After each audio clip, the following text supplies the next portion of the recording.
Donc, chers frères et sœurs en islam, nous rendons gloire à Allah subhanahu wa ta'ala qui a permis cette noble assise et nous faisons la prière sur le sceau des messagers, sur sa noble famille et ses vertueux compagnons et tous ceux et celles qui les emboîteront le pas jusqu'au jour de la résurrection. La thématique de cette conférence est sur l'immigration du prophète sallallahu alayhi wa sallam de la Mecque à Médine. Cette immigration s'est déroulée en plusieurs étapes.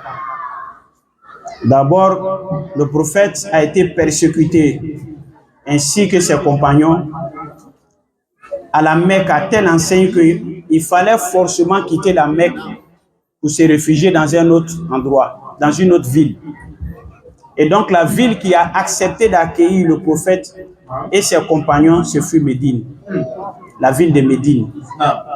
Après avoir signé les accords, après s'être entendu avec les Médinois sur le fait que le prophète pouvait immigrer et venir à Médine,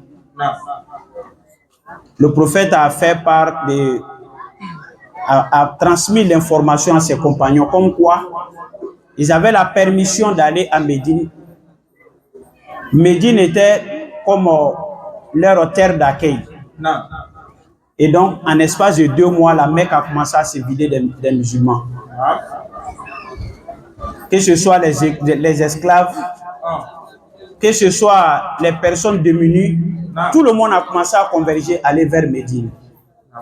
Et donc, chers frères et sœurs en islam, le 12 septembre 622, les Mécois vont se rendre compte que la Mecque a commencé à se vider.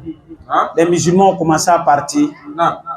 Ils vont convoquer une réunion d'urgence dans leur parlement appelé Darou Nadwa. Et dans cette réunion, il serait question de prendre une décision finale à même de mettre fin au parcours du prophète Mohammed sallallahu alayhi wa sallam. Et donc, la réunion s'est achevée sur quoi? La décision finale fut de tuer le prophète, d'exécuter le prophète, pour mettre fin à cette histoire-là pour de bon. Et donc, après avoir pris cette décision-là, mais comment parvenir à leur fin, c'est Mécois-là? Le prophète, c'est un homme charismatique, c'est un leader.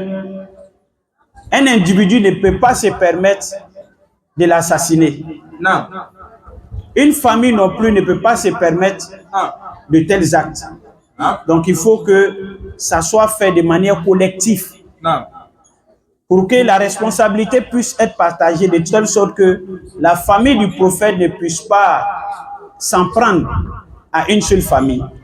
Mais quand c'est la mère complète qui l'aura fait, il n'y a pas de problème.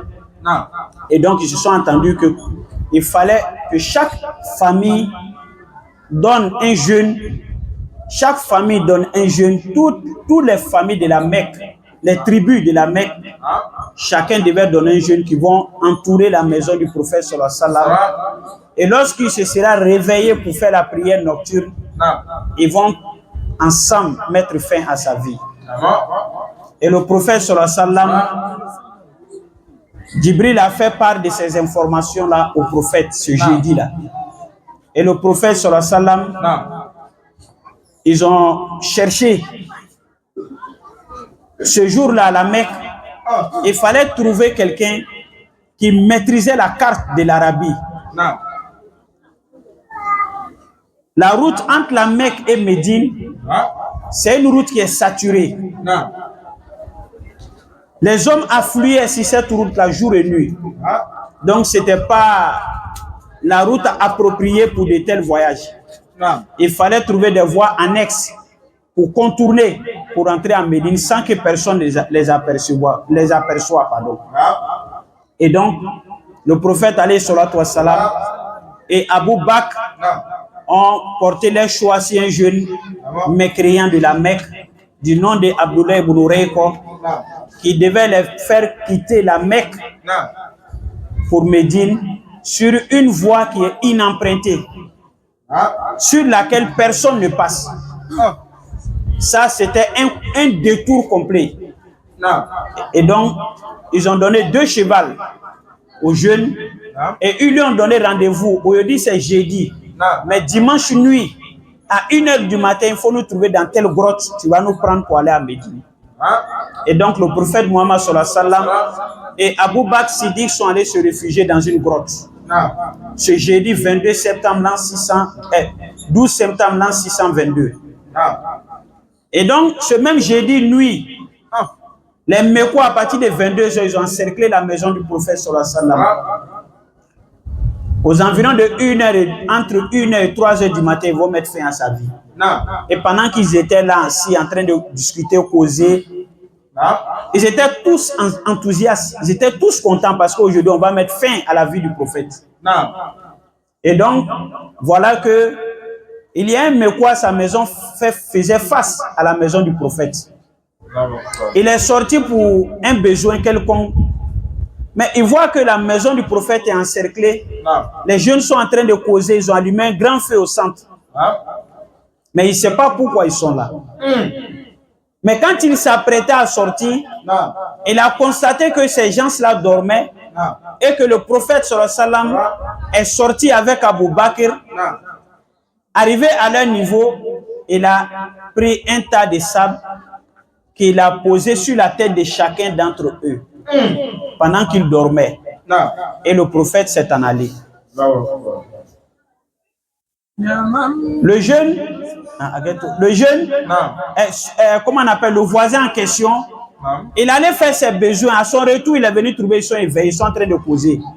Il dit, mais je ne comprends pas, vous êtes ici, pourquoi? Il dit, non, nous sommes là, nous attendons Mohammed. Et quand il sortira, on va l'assassiner. C'est pourquoi nous sommes là. Et il dit, vous avez perdu. Le prophète est sorti, Mohammed est sorti tout à l'heure là. Mais en sortant même, il a même mis du sable sur la tête de chacun d'entre vous. Il dit, nous on n'a pas dormi. Depuis 22h, nous sommes assis en train de causer. Personne d'entre nous n'a dormi. Quand ils ont commencé à se frotter la tête, ils constataient effectivement que le prophète avait mis du sable sur leur tête. Ils ont accouru voir dans la maison. Ils trouvent qu'il y a quelqu'un qui est couché sur le lit du prophète et c'est le drap du prophète qui est sur ce dernier, qui était bien évidemment Sayyidina Ali, que le prophète avait demandé de le remplacer ce jour-là. Et donc, chers frères et sœurs en islam, les Mekwa se sont assis encore à causer, à bavarder. À leur grande surprise, il est 5h du matin. Or, ils savent tous que dans la coutume du prophète, c'est quelqu'un qui ne dormait pas toute la nuit, jamais. Chaque nuit, il se levait pour prier. Tous les Mekwa étaient au courant de ça. À 6h, rien. Il voit que Sayyidina Ali est sorti, s'est réveillé. Il s'est arrêté devant la porte, il a commencé à s'étirer. Les Mekwa voient c'est Ali et il rentre dans la maison, il voit qu'il n'y a plus personne. Il y a c'est Ali qui était couché sur le lit du prophète. Il dit, ah, tout sauf ça. Ils ont attrapé Ali, on dit, mais où est Mohammed? Ali dit, je ne sais pas, il était très jeune. Il dit, je ne sais pas. Hein. Ils ont pris Ali, ils sont allés avec lui, comme on appelle, au niveau de la Kaaba. Ils sont allés attacher Ali à la Kaaba. Il dit, si Mohammed n'est pas chez lui, c'est qu'il doit être chez Abou Bakr. Allons-y chez Abou Bakr, ils arrivent là-bas, et c'est la fille d'Abou Bakr qui les reçoit. Où est ton père? Il dit, je ne sais pas. Abou Jahal est tellement énervé, tellement il était en colère. Il a giflé la fille d'Abou Bakr. Tellement qu'il était en colère, ils se sont retournés à la Mecque, à des choses au niveau de la Kaaba. Ils ont convoqué une réunion d'urgence. Mohammed a quitté la Mecque. Mais il faut qu'on le rattrape vivant ou mort. Mais en tout cas, il ne faudrait pas qu'il nous échappe. Donc pour cela, ils ont délégué les jeunes d'aller dans toutes les provinces aux alentours de la Mecque pour dire aux Arabes, celui qui a pu nous trouver Mohammed et Abou Bakr vivant ou mort, on lui donne 100 chameaux. Il dit bien 100 chameaux. Ça, c'est un bien d'une valeur d'au moins, on va dire 50 millions, si on peut dire ainsi. 100 chameaux à ce jour-là, Ça dit, aujourd'hui, ça équivaut 50 millions de francs. Et on lui donnera des kilos d'or. Et tout ce qu'il voudra, nous allons lui donner. Allez dire ça dans toutes les contrées arabes. Toutes les villes qui entourent la Mecque jusqu'à Médine, allez-y transmettre ce message-là. Et en même temps, ils ont pris la décision également de trouver des, comment on appelle ça, des gens capables de suivre les traces. Voilà, j'ai oublié un peu comment on appelle ça en français. Ceux qui vont suivre les traces jusqu'à les amener au prophète. 5 minutes. Après ça encore, ils ont eu recours aux voyants pour lancer les coris pour voir où le prophète se trouve exactement. Et ce sont ces lanceurs de coris là qui ont guidé les Mecquois jusqu'à la grotte où le prophète était, sallallahu alayhi wa sallam.